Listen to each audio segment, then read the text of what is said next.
So to divulge into what we're talking about today, I can best explain it by telling you about this video that I shot yesterday. I went to this really beautiful place in Toronto and the view was great. There was amazing sunset. It was just all around wonderful.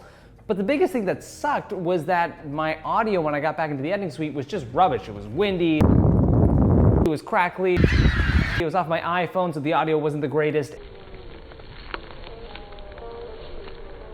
And so at the end of the day, I had some beautiful looking footage, but the audio wasn't great. But I wanted to go further than just putting it to music. So this is what I ended up doing.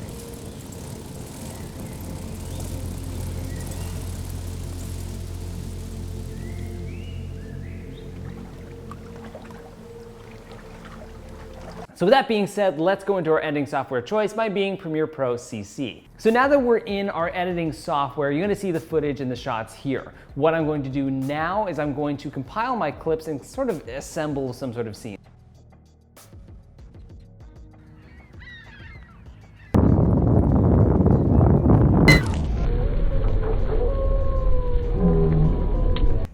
It's nice, but we've got this crappy audio. So the first thing I'm gonna do, I'm gonna mute the audio tracks. I'm not going to delete them because they're gonna come back later. It's like one of those things where you see a character in a movie, like, you're gonna come back because you're a famous person. And I know they wouldn't kill a famous person off this soon into the film.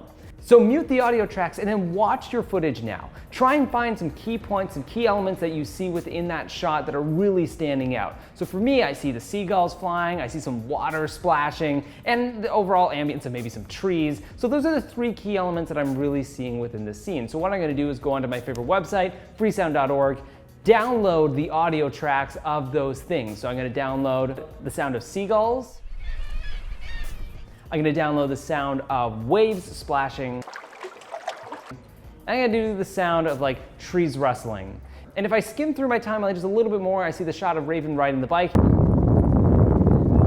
I'm going to get the sound of a bicycle. Then I'm going to layer that into my scene. Now, how you layer it really depends on what scene you do.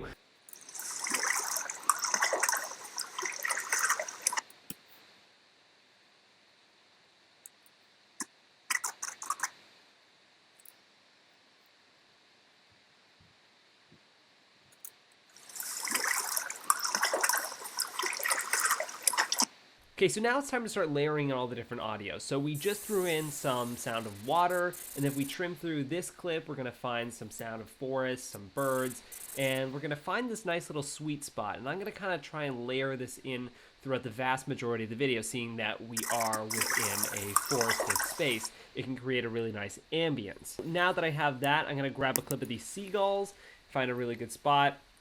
This area seems like it works pretty well.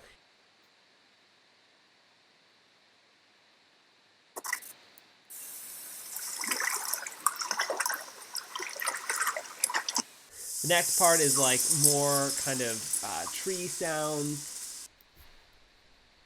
This one's a little bit more like trees rustling. Let's click it and drag it into here.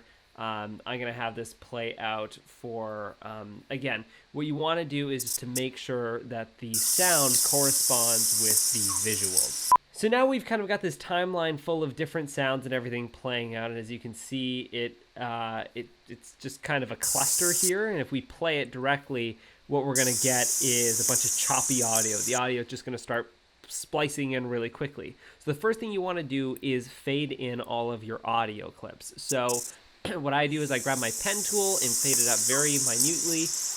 That way it's a steady fade instead of something like a hard cut, which is extremely jarring.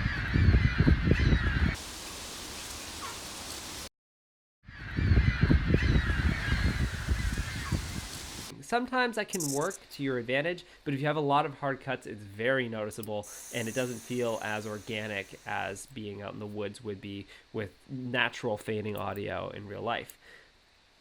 So again, we also want to make sure that all of our audio clips fade in, but we also want to make sure that all of our audio clips hit a specific mark within that edit.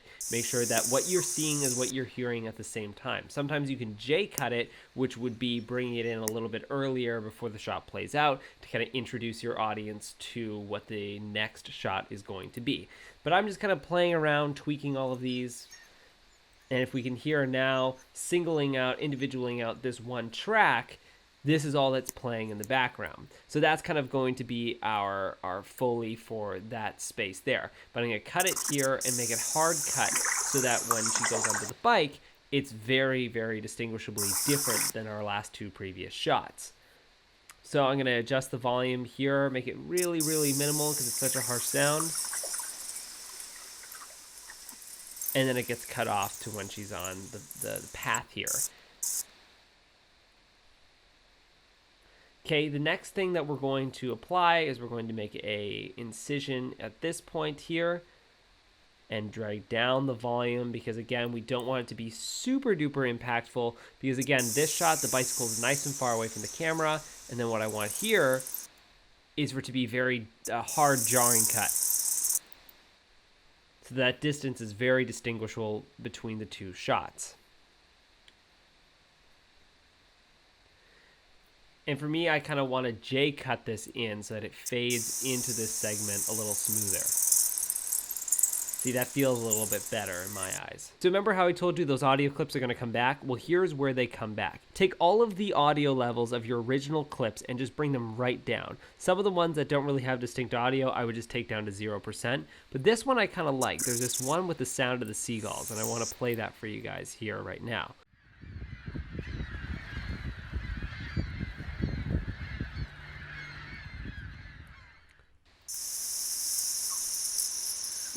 Because there's so many seagulls in the shot, it is a really unique sound that I probably wouldn't have been able to find anywhere else other than the original audio. So I'm actually going to make this a majority audio and kind of just get rid of the sound from the last shot and let it J-cut into the previous. I'm going to slide it around here, delete whatever's left over on it, and let that play out so that the audience gets that J-cut into the scene prior to the edit.